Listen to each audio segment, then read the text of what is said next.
j'espère que vous allez bien.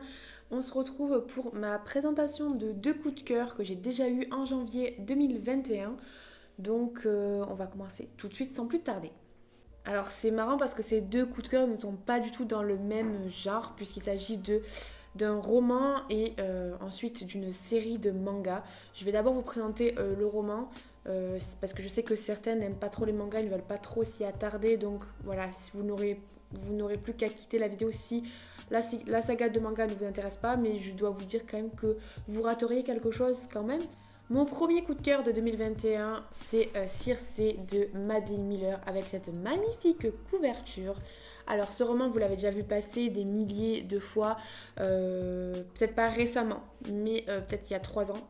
Moi je l'ai acheté quand vraiment on entendait parler que de ça, que de ça, que de ça. On le voyait sur toutes les chaînes et ça en devenait même fatigant. Et c'est pour ça que j'ai laissé passer un petit peu de temps avant de me lancer parce que je me suis dit on va laisser passer l'orage parce que sinon tu vas mettre la barre trop haute et tu vas peut-être être déçu alors que finalement en temps normal il t'aurait bien plu. Et voilà, j'ai bien fait d'attendre.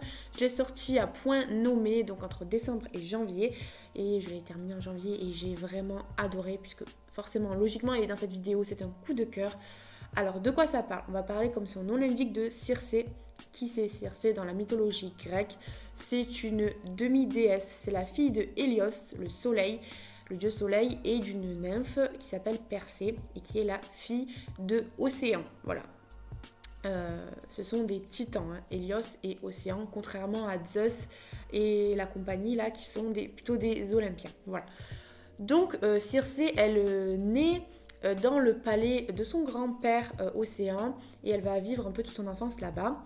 En fait, cette histoire, ça va être entre guillemets grosso modo la biographie de Circe, en fait du début à la fin. Parce que Circe finalement on la connaît en tout cas moi je la connais que via l'Odyssée d'Homère, c'est-à-dire qu'elle a un tout petit rôle dans le voyage d'Ulysse, quand il arrive sur son île et qu'elle transforme ses compatriotes en cochons. En tout cas on comprend pourquoi dans cette histoire il avait bien mérité, je dis ça je dis rien, mais voilà. Et voilà, ça va être vraiment l'histoire de cette femme. Et pourquoi j'ai tant aimé, pourquoi ça a été un coup de cœur, pour énormément de raisons.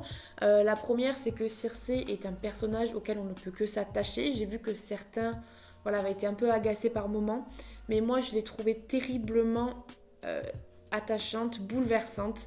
C'est une demi-déesse, donc elle est immortelle, qui naît dans un palais qui ferait rêver tout le monde, vraiment.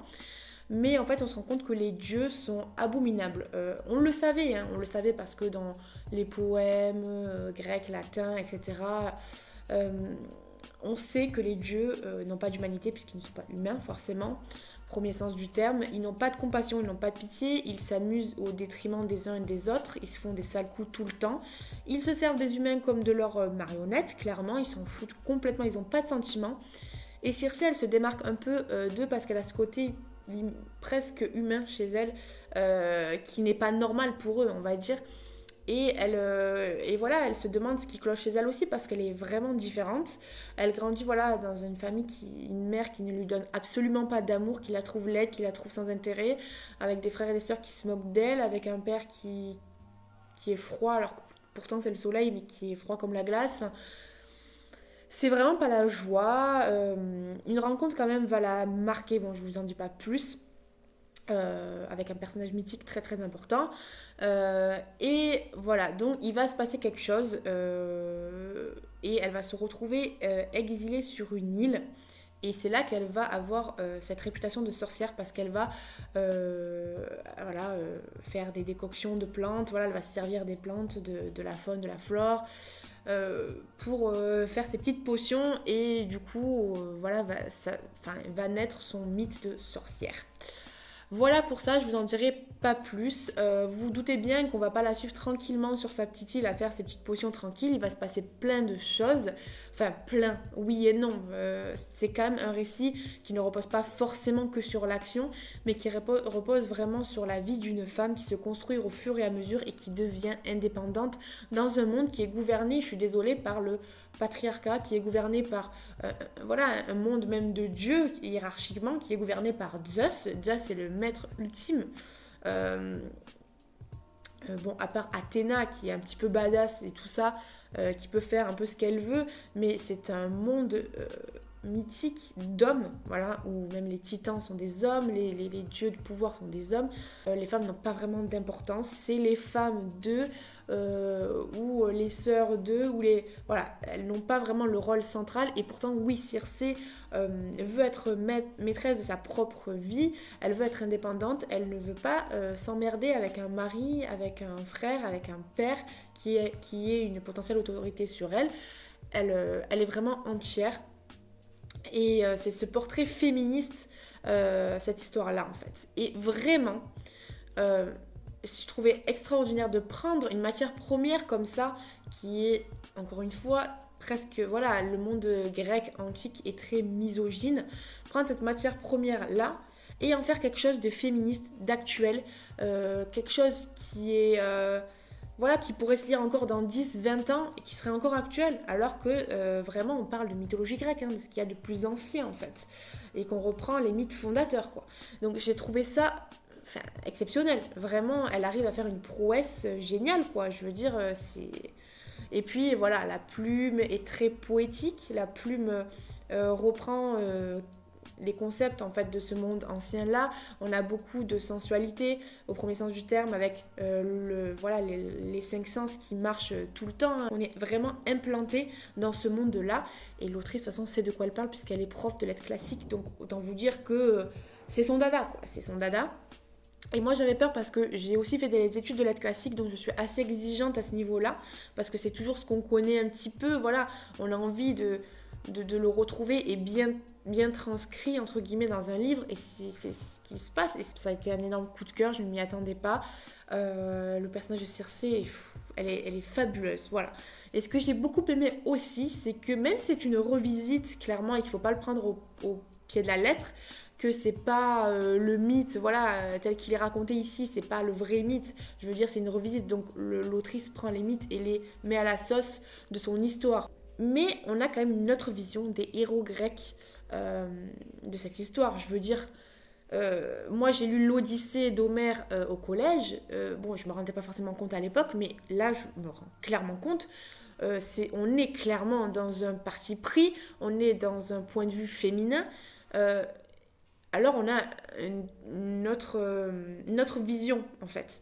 Et clairement on a une autre vision de Ulysse par exemple, que moi j'ai cordialement détesté, et je me rends compte que en fait il est tout bonnement détestable, même dans l'Odyssée. Je veux dire, le gars il revient de Troie, au lieu de rentrer direct chez lui, bon certes il a des obstacles et tout ça, mais bon quand même il passe dans le lit de pas mal de femmes, alors que sa femme, je veux dire, voilà, sa vraie femme, elle l'attend pépère chez lui en repoussant les prétendants, en restant loyale, fidèle, sage, et totalement soumise, alors que lui il prend du plaisir, et qu'il s'en fout complet, quoi. Je veux dire, bon, enfin, et voilà. Et là on a une autre vision aussi, on a beaucoup, voilà, on a le personnage de Pénélope aussi, qu'on voit beaucoup.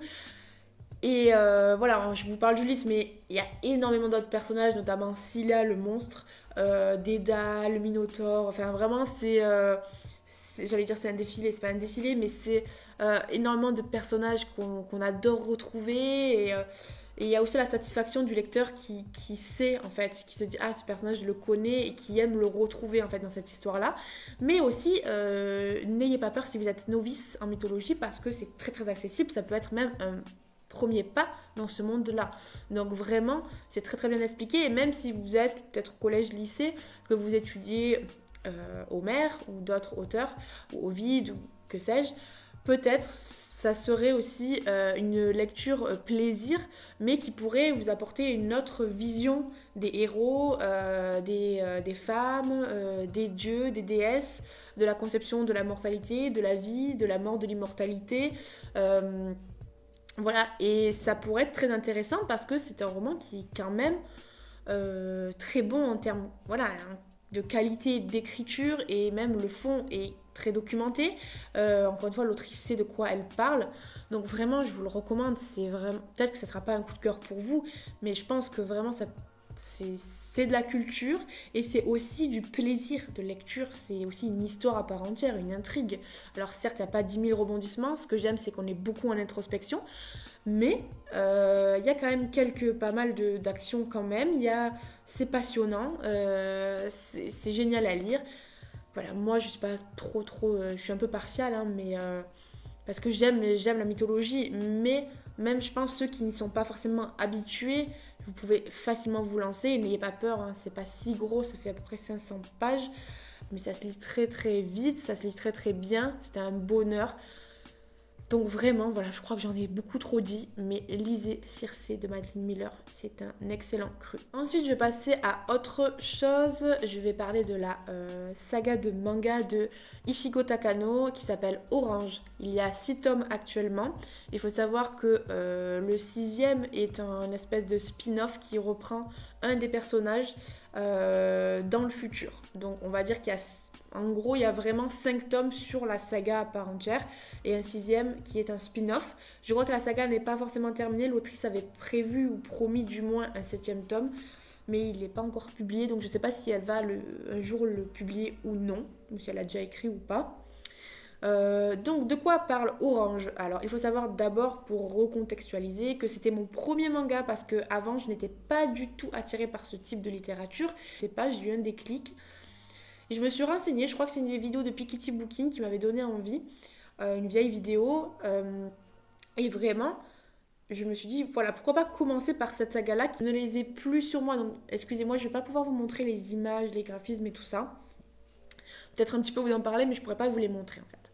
Donc de quoi ça parle? Ça parle en fait d'une bande de potes, tout simplement, qui, voilà, ils sont au lycée, à Matsumoto au Japon. Et la bande de potes, bon, il y a Suwa, par exemple, le grand sportif. Il y a 2 amies qui sont un peu secondaires. Je ne sais plus comment elles s'appellent. Je ne sais plus. Il y a l'intello du groupe. Comment il s'appelle aussi? Je ne sais plus. Bon, tout ça, c'est des personnes un peu secondaires. Et notre personnage principal, c'est Nao, qui est une jeune fille très très renfermée. Bon, même si elle a ses amis qui l'adorent et elle les adore aussi, c'est vrai que c'est la plus timide, la plus renfermée du groupe. Elle se confie pas beaucoup, elle garde ses secrets pour elle. Enfin voilà. Et elle est un peu voilà, mélancolique, etc. Et un jour, voilà, il y a un nouvel élève qui arrive, brun, la mèche, ténébreux, tout ça. Bon, ça, c'est un petit peu cliché, je vous l'accorde, qui s'appelle Kakeru. Et voilà, il a l'air d'être un peu triste, d'être voilà, un peu ténébreux, comme on peut dire. Et en fait, il tape tout de suite dans l'œil de Nao et elle tombe vraiment amoureuse de lui, presque au premier regard. Mais ça se confirme aussi dans le temps, puisqu'il rentre dans le groupe de potes et les deux se rapprochent. Et voilà, il y a un petit jeu du chat et de la souris. Un petit jeu, voilà, de flirt, on va dire. Pourquoi ça m'a autant plu? Alors déjà, voilà, encore une fois, ce n'est pas du tout que de la romance. Certes, il va y avoir pas mal, voilà, de la thématique de l'amour, de l'histoire d'amour, avec un petit triangle amoureux, mais je vous rassure qu'il est très très très très très bien foutu, franchement. Et il y a des thématiques assez, je disais hard, mais assez lourdes. C'est pour ça que c'est aussi un manga adulte, mais je pense que quand même les ados, peut-être, ouais, 14 ans, vous pouvez le lire, quoi. On va parler de deuil, de tristesse, de dépression et de suicide. Voilà. Donc Kakeru a de nombreuses blessures. Il cache pas mal de choses aussi. C'est un personnage très intéressant, très complexe. Et voilà, il va y avoir cette histoire-là, mais pas que, parce qu'il y a une petite originalité. Nao va recevoir une lettre d'elle-même du futur, de 10 ans plus tard. Cette Nao du futur lui recommande de faire certaines choses jour après jour pour éviter d'avoir des regrets plus tard, parce qu'elle en a, voilà, dans le futur, et elle regrette de ne pas avoir fait certaines choses dans le passé. Donc elle va lui dire, voilà, jour après jour, il va se passer ci, il va se passer ça, essayer de faire comme ci, essayer de faire comme ça. pour arranger le futur, pour que tu sois moins malheureuse et que tu n'aies plus de regrets plus tard. Donc ce petit côté SF, ça va apporter peut-être, ça va être une petite touche voilà, fantastique, mais il n'y a rien d'autre de fantastique dans cette histoire, c'est tout ce qu'il y a de plus réaliste à part cette petite touche-là. Voilà, qui va permettre d'aborder la thématique des regrets, des remords, du voyage dans le temps, enfin voilà, tout ça, mais au service de voilà, cette bande de potes et ces liens hyper soudés qu'ils ont entre eux, cette amitié très très forte, et Kakeru qui va rentrer dans ce groupe, qui va être apprécié, qui va être aimé, qui va être accepté concrètement dans ce groupe, qui va faire partie des leurs aussi. Et voilà, il va y avoir cette histoire d'amitié, cette histoire d'amour, ce petit triangle amoureux. Mais il ne faut pas oublier aussi une petite touche d'humour qui m'a parfois fait mourir de rire avec des personnages secondaires. J'ai trouvé ça assez sympa à lire, c'était nouveau pour moi et vraiment tout m'a plu parce que ça joue sur le fait, attention, gros cliché, brun ténébreux qui arrive, histoire d'amour, triangle amoureux. Et puis d'un coup, ça devient de plus en plus complexe et tu te dis, ah mais en fait, c'est pas si cliché que ça, parce que ça permet d'aborder des thématiques très compliquées. Pour ce qui est des graphismes, on est beaucoup dans l'expression du regard des personnages, l'expression faciale aussi. On voit parfois que leurs paroles ne collent pas forcément avec ce qu'ils expriment au niveau de leur visage, qu'ils sont tristes à l'intérieur mais qu'ils ne le disent pas. Cet aspect de non-dit et de tristesse, de mélancolie est très bien rendu par le dessin. Et j'ai beaucoup aimé, j'ai été touchée, j'ai évidemment pleuré et j'ai évidemment ri. Voilà, les deux, ça m'a fait énormément d'émotions et je m'y attendais pas du tout, donc c'était assez violent en fait. Je pensais juste lire quelque chose de divertissant et ça a été beaucoup plus que ça. Donc voilà, encore une fois, le tome 6 c'est un peu plus original parce que on parle du futur et d'un personnage en particulier qu'on retrouve dans le futur. Donc ça a déplu à pas mal de fans, ce que je peux comprendre parce qu'on avait envie d'une suite directe. Mais ça reste quand même un bon manga et ça, voilà, pour moi c'était pas inutile, voilà. Donc du coup, voilà, je pense que j'en ai fini pour ce coup de cœur là. Je lirai d'autres mangas évidemment, mais celui-là, franchement, j'ai commencé par un très bon cru. J'ai commencé par une excellente saga de manga et je suis très heureuse d'avoir commencé par celle-là, même si elle sera difficile à détrôner. Mais vraiment, je le regrette pas. Du coup, si vous êtes encore là, voilà, c'est enfin la fin de cette vidéo. Je vous remercie d'avoir regardé jusqu'au bout. N'hésitez pas à me dire, vous, quels ont été vos coups de cœur en 2021, si vous en avez déjà eu, ou quelles sont vos lectures actuelles. Voilà. Donc je vous laisse. Écoutez, si vous voulez soutenir la chaîne, un petit pouce bleu et un petit partage, ce serait sympa. Et on se retrouve pour une prochaine vidéo. Ciao!